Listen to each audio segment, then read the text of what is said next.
नमस्कार, सत श्री अकाल, आदाब। मेरा नाम मनदीप पुनिया है और आप सुन रहे हैं पंजाबी रेडियो यूएसए। मैं एक बार फिर हाजिर हूं नए बुलेटिन के साथ और शुरुआत करते हैं आज की मुख्य खबरों से। अमेरिका ने यूक्रेन की राजधानी कीव में अपना एम्बेसी ऑफिस बंद करने का फैसला लिया है। अमेरिका के अलावा स्पेन ने भी अपना यूक्रेन में एम्बेसी ऑफिस बंद कर दिया है। ऐसा दोनों देशों ने इसलिए किया है क्योंकि दोनों को 20 नवंबर की रात को बड़े हवाई हमलों की खबर मिली है। महाराष्ट्र और झारखंड में आज विधानसभा चुनाव खत्म हो गए हैं। आपको बता दें कि शाम 5 बजे तक महाराष्ट्र में 58% वोटिंग देखी गई, वहीं झारखंड में 67.59% वोटिंग देखी गई। आज उत्तर प्रदेश और पंजाब समेत कई राज्यों में बाई इलेक्शंस भी थे। उत्तर प्रदेश की 9 विधानसभा सीटों के ऊपर आज बाई इलेक्शन हुए हैं, वहीं पंजाब की 4 विधानसभा सीटों के ऊपर बाई इलेक्शंस हुए हैं। उत्तर प्रदेश में आज अखिलेश यादव ने कई ट्वीट किए जिसमें उन्होंने मुस्लिम मतदाताओं को वोट डालने से रोकने के आरोप लगाए। उन्होंने कहा कि उत्तर प्रदेश पुलिस नाके लगाकर, डराकर, धमकाकर, आई कार्ड चेक करके मुस्लिम मतदाताओं को वोट डालने से रोक रही है, जबकि आदेश यह है कि कोई भी पुलिसकर्मी वोटरों का वोटर आईडी कार्ड चेक नहीं कर सकता है। इसको लेकर केंद्रीय चुनाव आयोग ने बड़ी कार्रवाई भी की है और 7 पुलिसकर्मियों को उत्तर प्रदेश में सस्पेंड किया गया है। पंजाब की 4 विधानसभा सीटों पर हुए बाई इलेक्शंस में 63% वोटिंग देखी गई है, जिसमें गिद्दड़बाहा सीट के ऊपर सबसे ज़्यादा वोटिंग हुई है। वहां पर 81% मतदान हुआ है। वहीं डेरा बाबा नानक की सीट पर आम आदमी पार्टी और कांग्रेस के वर्कर्स आमने सामने भी हो गए थे।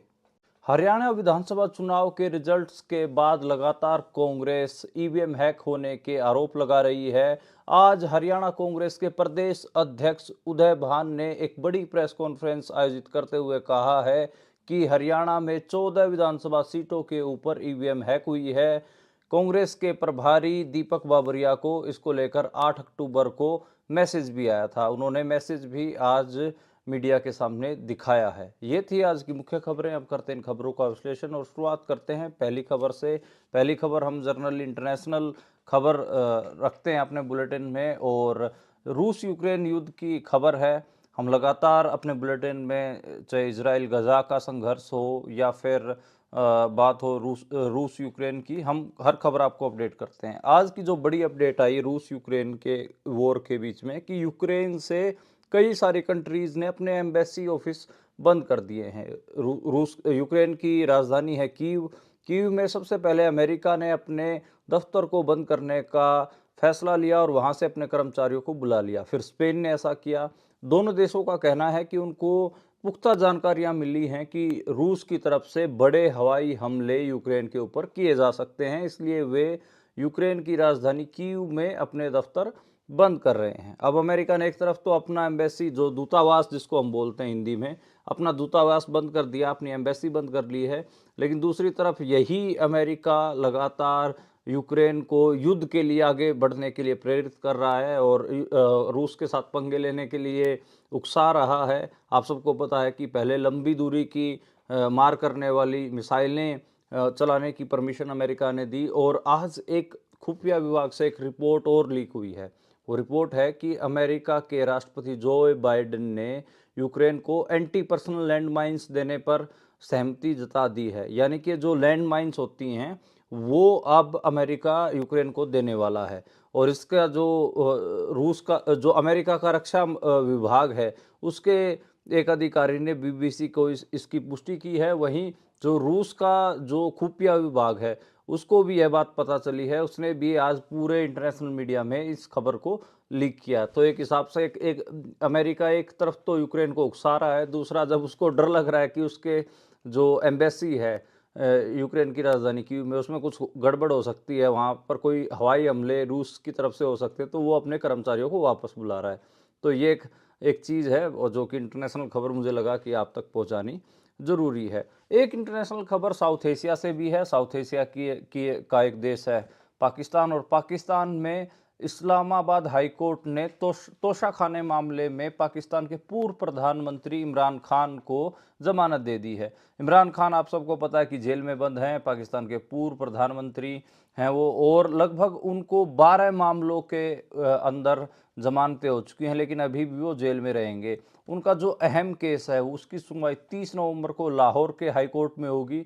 अगर उस केस में उनको जमानत मिलती है तो फिर ये अंदाज़ा लगाया जा सकता है कि शायद इमरान खान जेल से रिहा हो जाएं, लेकिन तोशा खान वाले मामले में तो उनको अब अभी के लिए मुझे लगता है कि जेल से रिहाई नहीं मिलेगी, हालांकि जमानत उनको मिल गई है। अगली खबर की ओर बढ़ते हैं, और जो अगली खबर है वो भारत में जो बाई इलेक्शंस हो रहे थे और जो विधानसभा चुनाव हो रहे थे दो राज्यों में, उनके बारे में है। शुरुआत करते हैं विधानसभा चुनाव से। महाराष्ट्र और झारखंड, दो सूबे जहां पर फुल फ्लैज विधानसभा चुनाव हो रहे थे, आज उनकी वोटिंग खत्म हो गई है।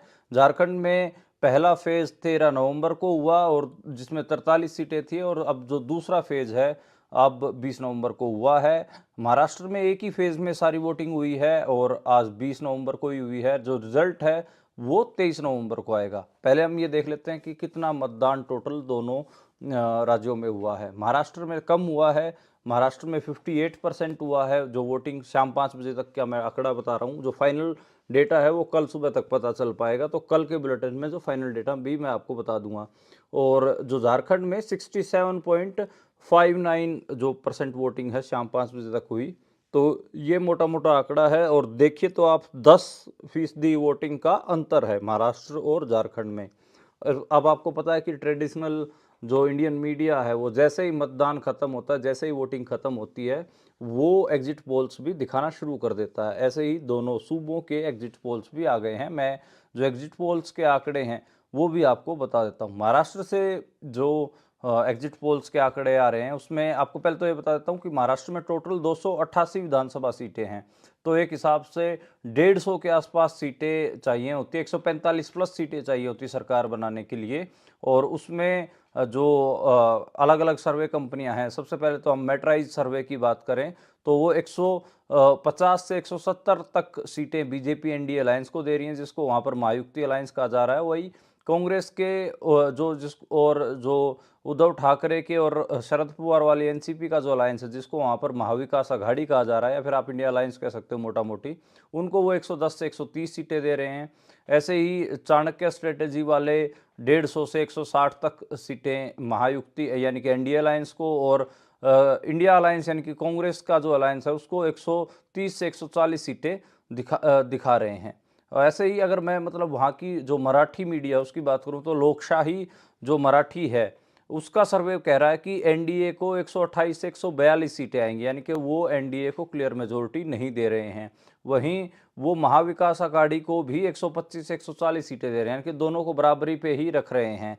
और जो अदर्स हैं यानी कि इंडिपेंडेंट हो या फिर और छोटी छोटी पार्टियां हों, उनको 18 से 23 सीटें दे रहे हैं। यानी कि जो महाराष्ट्र का जो मराठी मीडिया है, जो लोकल मीडिया है, वो कह रहा है कि जो सीटें हैं क्लियर मेजोरिटी दोनों ही अलायंसेस को नहीं आ रही, यानी बीजेपी के एनडीए अलायंस को भी नहीं आ रही और कांग्रेस के इंडिया अलायंस या फिर महाविकास अघाड़ी अलायंस भी आप उसको कह सकते हैं, दोनों को ही मेजोरिटी नहीं आ रही।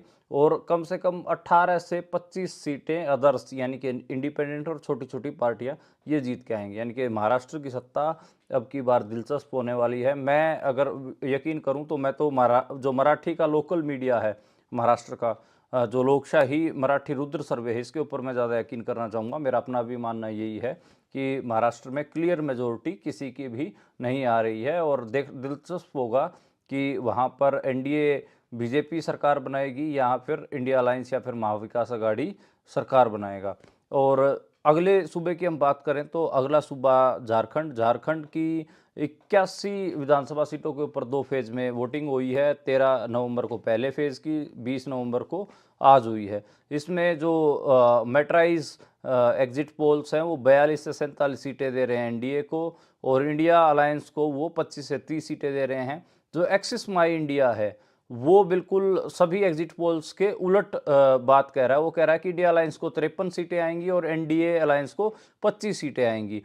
चाणक्य स्ट्रेटेजी वाले झारखंड में एनडीए को 45 से 50 सीटें दे रहे हैं और इंडिया अलायंस को 35 से 38 सीटें दे रहे हैं। तो ये एक मोटा मोटा जो एग्जिट पोल्स हैं वो दिखा रहे हैं कि झारखंड में, ज़्यादातर एग्जिट पोल दिखा रहे हैं कि झारखंड में एनडीए बीजेपी की सरकार बन रही है। पर मेरा मानना है कि वहाँ पर मामला फसमा है और वहाँ पर जो इंडिया अलायंस है, या फिर आप कह सकते हैं कि झारखंड मुक्ति मोर्चा, जिसके मुख्यमंत्री हेमंत सोरेन हैं अभी के मौके पर, वो आराम से सरकार बना लेंगे। तो ये एक मोटा मोटा मुझे लगा कि इसके ऊपर होना चाहिए। लेकिन जो सबसे कॉन्फिडेंट स्टेटमेंट है झारखंड के बारे में, वो तो हमें जो शिवराज सिंह चौहान हैं और केंद्र में खेती बाड़ी मंत्री, उनकी देखी, क्योंकि वो बीजेपी की तरफ से झारखंड में प्रभारी बना रखा था उनको। वो कह रहे हैं कि हमने झारखंड के चुनाव को 3 महीने ग्राउंड से देखा और हमारा ये माना कि बीजेपी वहाँ पर सरकार बना रही है। तो ये दावा झारखंड से जो शिवराज सिंह चौहान हैं, जो मध्य प्रदेश के कई बार के मुख्यमंत्री और हाल में कैबिनेट मिनिस्टर हैं खेती बाड़ी के, तो उन्होंने ये दावा किया है। खैर, अब बाई इलेक्शंस की बात कर लेते हैं। पहले बात करते हैं उत्तर प्रदेश बाई इलेक्शंस की। 9 विधानसभा सीटों के ऊपर चुनाव हो रहा था वहाँ पर। वैसे तो 10 विधानसभा सीटों पे चुनाव होना चाहिए था, लेकिन जो अयोध्या वाली सीट है, मिल्कीपुर वाली, उस सीट से विधानसभा चुनाव उस पर नहीं करवाया गया। और डर था कि कहीं अयोध्या की जैसे लोकसभा सीट हार गई है बीजेपी, कहीं विधानसभा सीट ना हार जाए, इसलिए उन्होंने उस सीट को अलग से उसके ऊपर चुनाव करवाने का फैसला किया है। बहरहाल अब 9 सीटों की बात कर लेते हैं। आज पूरा दिन कहीं ना कहीं उत्तर प्रदेश से अलग अलग किस्म की वीडियोस आती रही, जिसमें ये देखा गया कि जो अल्पसंख्यक समुदाय है, खासकर जो मुस्लिम समुदाय है, उसके वोटर्स को उत्तर प्रदेश पुलिस रोकती दिखी उन वीडियोस में एक थानेदार पिस्तौल तानते हुए भी दिखा। और इन सब वीडियोस को जो उत्तर प्रदेश की बड़ी पार्टी है समाजवादी पार्टी, उसके मुखिया अखिलेश यादव अपने ट्विटर हैंडल से शेयर करते रहे। उन्होंने कहा कि उत्तर प्रदेश पुलिस कैसे उत्तर प्रदेश सरकार के दबाव में आकर मतदाताओं को रोक रही है। उन्होंने ये भी कहा कि जब केंद्रीय चुनाव आयोग ने कह रखा है कि पुलिस वोटर आईडी चेक करने का अधिकार नहीं रखती है, तो फिर पुलिस बैरिकेटिंग करके क्यों रखी हुई है, और क्यों वो जो वोट डालने आ रहे हैं उन लोगों के आई कार्ड चेक कर रही है। कई सारे सवाल उन्होंने उठाए। हालांकि बाद में केंद्रीय चुनाव आयोग ने 7 पुलिसकर्मियों को सस्पेंड भी किया है, उसकी भी मैं आपको पूरी जानकारी दूंगा। तो जो मीरापुर सीट थी मुजफ्फरनगर की, वहाँ से तो बहुत भयानक विजुअल आया, जिसमें एक थानेदार जो वहाँ का मीरापुर एसएचओ था, मीरापुर की कोतवाली का एसएचओ था, वो मुस्लिम महिलाओं के ऊपर बंदूक तानते हुए दिखा। उसने गाली भी दी और वो वीडियो काफ़ी मीडिया पे वायरल है। जो उत्तर प्रदेश के मुख्य निर्वाचन अधिकारी हैं नवदीप रिनवा, उनका कहना है कि 5 अधिकारी, इस मामले में 5 अधिकारियों के ऊपर कार्रवाई की गई है, उनको सस्पेंड किया गया है। 2 अधिकारी मुजफ्फरनगर के हैं, 2 अधिकारी कानपुर के हैं, 1 अधिकारी मुरादाबाद के हैं। तो ये चीज़ें आ रही हैं। एक हिसाब से उत्तर प्रदेश का जो बाई इलेक्शन है, उसमें बाय एंड लार्ज आज शाम तक ये नैरेटिव सेट हो गया था कि मुस्लिम माइनॉरिटीज़ को उत्तर प्रदेश पुलिस वोट डालने नहीं देना चाह रही थी। उनकी वोटिंग को स्लो भी किया गया, उनको डरा धमका कर हतोत्साहित भी किया गया। जबकि सरकार की मशीनरी का काम होता है कि वोटरों को वोट पोलिंग स्टेशन तक आसानी से लेकर जाए, ना कि उनको हतोत्साहित करें यानी कि निराश करें। अगली खबर की ओर बढ़ते हैं और अगली खबर वही दिल्ली के प्रदूषण के बारे में। लगातार पिछले 15-20 दिन से अपने हर एक बुलेटिन में मैं दिल्ली के प्रदूषण के बारे में जिक्र कर रहा हूं। आज भी दिल्ली का AQI गंभीर स्थिति में रहा, 500 पार दिल्ली का AQI रहा। AQI मतलब एयर क्वालिटी इंडेक्स। और वहां पर अब फैसला ले लिया गया है कि जो दिल्ली सरकार के सभी सरकारी विभाग हैं, उनमें 50% कर्मचारी अब वर्क फ्रॉम होम करेंगे और इसको लागू कर दिया गया है। 50% काम अब वर्क फ्रॉम होम के तहत होगा और अब देखना होगा कि इसका कितना असर पड़ता है और कितना नहीं पड़ता है। जो दिल्ली में मोस्टली पूरा दिन जो AQI रहा वो 400 से 500 के बीच में रहा, जिसको गंभीर श्रेणी कहा जाता है एक हिसाब से एयर पोल्यूशन की। अगली खबर की बात करें तो अगली खबर स्पोर्ट्स से जुड़ी हुई खबर है। और स्पोर्ट्स में जो टेनिस के मशहूर खिलाड़ी हैं राफेल नडाल, उन्होंने आज संन्यास ले लिया है। स्पेन के खिलाड़ी हैं और 38 साल के हो गए हैं। 22 ग्रैंड स्लैम जीते हैं राफेल नडाल ने, पूरी दुनिया उनको जानती है, उनके टेनिस के खेल सबने देखे हैं। और आज उन्होंने नीदरलैंड के बोटिक वोन के सामने अपना आखिरी मैच खेला। हालांकि वो इस मैच को हार गए 6-4, 6-4, 2 सेटों में, सीधे 2 सेटों में उनको हार का सामना करना पड़ा। उसके बाद उन्होंने अपने एक हिसाब से संन्यास की घोषणा की। उन्होंने कहा कि 20 साल के मेरे प्रोफेशनल कैरियर में आप लोगों ने मेरा बहुत साथ दिया है, मुझे बुरे वक्त में खेलते हुए आप लोगों ने मेरा साथ दिया और प्रोत्साहित भी किया जब मैं बुरे वक्त से गुजर रहा था। तो नडाल को बेसिकली क्ले कोर्ट का बादशाह माना जाता है और 14 फ्रेंच ओपन सिंगल्स जीतना एक बड़ा काम है। और पिछले में अगर मैं कहूँ तो रोला गेरा में खेले गए 116 अहम मैचों में से उसने 112 मैच जीते हैं, सिर्फ 4 मैच आ रहे 116 में से। तो एक बड़ा खिलाड़ी टेनिस की दुनिया का, रोजर फेडरर जितने ही कद का कह सकते हैं, मतलब उससे राफेल नडाल, बल्कि मैं तो रोजर फेडरर से ज़्यादा अच्छा और ज़्यादा बेहतरीन खिलाड़ी मानता हूं। तो एक हिसाब से आज टेनिस का सबसे बड़ा खिलाड़ी कह दें तो अभी के लिए मौके के, तो वो भी गलत नहीं है। उनको संन्यास लेना पड़ा है और उन्होंने स्पेन की अपनी टीम का भी धन्यवाद किया, नीदरलैंड जहाँ पर वो मैच खेल रहे थे उनका भी धन्यवाद किया है। अगली खबर की ओर बढ़ें तो अगली खबर पंजाब से, पंजाब के बाई इलेक्शंस के बारे में। पंजाब की 4 विधानसभा सीटों के ऊपर आज बाई इलेक्शंस खत्म हो गए हैं। अब पहले ट्रेडिशनली जो जैसे बुलेटिन में हम करते हैं कि पहले आपको वोटिंग परसेंट बता देते हैं, वोटिंग परसेंट 63% रही है। हालांकि फाइनल वोटिंग परसेंट कल पता चलेगा। मैं जो बता रहा हूँ ये शाम 6 बजे तक के डेटा बता रहा हूँ। और इसमें सबसे ज़्यादा जो वोट परसेंट देखे गए वो गिद्धड़बाहा कॉन्स्टिट्यूंसी में देखे गए 81%, 81% वोटिंग गिद्धड़बाहा में हुई है और काफ़ी ज़्यादा वोटिंग है। आप सबको पता है कि पंजाब कांग्रेस के प्रधान अमरिंदर सिंह राजा वड़िंग की पत्नी अमृता वड़िंग वहाँ से चुनाव लड़ रही हैं। वहीं डिम्पी ढिल्लों आम आदमी पार्टी से चुनाव लड़ रहे हैं, जो कि अकाली दल के नेता होते थे, लेकिन अकाली दल को छोड़कर वो आम आदमी पार्टी में शामिल हो गए थे। मनप्रीत बादल पंजाब के साबका फाइनेंस मिनिस्टर, वो भी वहाँ से बीजेपी की टिकट पर चुनाव लड़ रहे हैं। मेरा मानना है कि वहाँ पर अमृता वड़िंग और डिम्पी ढिल्लों के बीच में मुकाबला है। अब 81% वोटिंग हुई है तो कुछ भी कहना नामुमकिन है। लोग कह रहे हैं, लोग कयास लगा रहे हैं कि यहाँ से अब की बार डिम्पी ढिल्लों चुनाव जीत सकते हैं। लेकिन अमृता वड़िंग ने भी अच्छा चुनाव लड़ा है, तो देखना होगा। तो रिजल्ट के बाद ही पता चलेगा कि कौन वहाँ से जीतेगा। दूसरी सीट जिसके बारे में बात होनी चाहिए वो है डेरा बाबा नानक। हालांकि डेरा बाबा नानक में जो वोटिंग परसेंट है वो गिद्धड़बाहा से कम है। और डेरा बाबा नानक में अगर मैं बताऊं तो 63% वोट परसेंट हुई है। वोट पोल हुई हैं 6 बजे तक 63% वोट पोल हुई हैं। बरनाला में 54% और चब्बेवाल में 53% हुई हैं। डेरा बाबा नानक में बेसिकली जो कांग्रेस के कार्यकर्ता हैं और आम आदमी पार्टी के जो कार्यकर्ता थे वो आमने सामने भी हो गए थे। और इसमें तो यहाँ तक भी हुआ कि जो सुखजिंदर सिंह रंधावा हैं उनके जो बेटे हैं उनकी उनकी बहस गैंगस्टर जग्गू भगवानपुरिया के भाई के साथ हो गई और आपस में दोनों की बहसबाजी भी, वो वीडियो भी वायरल हो रही है। तो ये काफ़ी मामला है। और जो सुखजिंदर सिंह रंधावा हैं वो लगातार ये आरोप लगाते रहे हैं जो गैंगस्टर हैं जग्गू भगवानपुरिया की, वो जेल से वीडियो कॉल के थ्रू वहाँ के डेरा बाबा नानक के वोटर्स को डरा रहे थे। तो ये एक मामला आज फिर दिखा, जो सुखजिंदर रंधावा के बेटे और जग्गू भगवानपुरिया के भाई आमने सामने दिखे और उनके बीच में बहसबाजी भी हुई है। बरनाला में 54% वोट परसेंट, क्योंकि शहरी सीट है, कम मेरे को तो लगता है कि कम हुई है।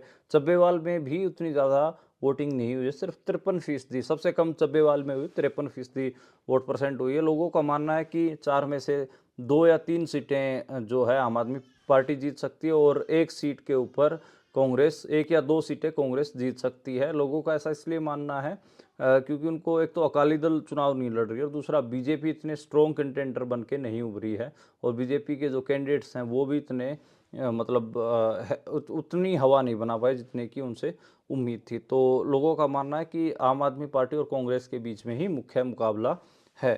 अगली खबर की ओर बढ़ते हैं और अगली खबर कांग्रेस, हरियाणा कांग्रेस से है। हरियाणा कांग्रेस ने आज बड़ी प्रेस कॉन्फ्रेंस करके कहा कि 8 अक्टूबर को उनके इंचार्ज दीपक बाबरिया को एक मैसेज आया था जिसमें यह जिक्र किया गया था कि आपकी 14 विधानसभा सीटें आ रहे हैं क्योंकि यहाँ पर आपके साथ चीटिंग की जाएगी। और उन्होंने आज हरियाणा कांग्रेस के प्रदेश अध्यक्ष उदय भान ने दावा किया है कि 14 विधानसभा सीटों के ऊपर ईवीएम हैक की गई थी और उन्होंने ये भी कहा है कि अब इसके लिए वो कोर्ट में जाएंगे। हालांकि सुप्रीम कोर्ट में हरियाणा कांग्रेस को ठीक ठाक डांट फटकार लगाई जा चुकी है और कहा जा चुका है कि ये ईवीएम वाला आप एपिसोड बंद करिए, लेकिन अब जब से विधानसभा चुनाव हरियाणा का हुआ तब से कांग्रेस लगातार ईवीएम के ऊपर बात कर रही है और कह रही है कि हम चुनाव हारे नहीं है बल्कि ईवीएम से हराए गए हैं।